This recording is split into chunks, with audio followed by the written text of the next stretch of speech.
যে দেশে 17 বছর পড়ালেখা করার পর পড়ালেখার পাঠ চুকিয়ে চাকরির আবেদন করতে গিয়ে বেকার যুবককে শুনতে হয় অভিজ্ঞতা ছাড়া চাকরি দেওয়া হয় না, তখন প্রশ্ন জাগে 17 বছর পড়ালেখা না করে কোনো ওয়ার্কশপে কাজ শিখলেই তো হতো।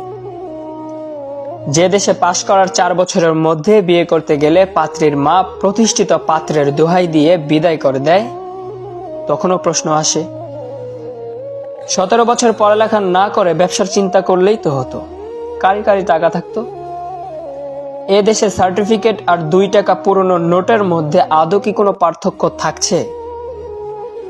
17 বছর পড়ালেখা করার পর 12,000 টাকার বেতনে সকাল 9টা থেকে রাত 9টা পর্যন্ত ডিউটি করার অফার আসে। তাহলে নামের আগে গ্র্যাজুয়েট, ইঞ্জিনিয়ার এসবের কি দরকার? সিএনজি চালিয়েও তো 15,000-এর চেয়ে বেশি ইনকাম করা যায়।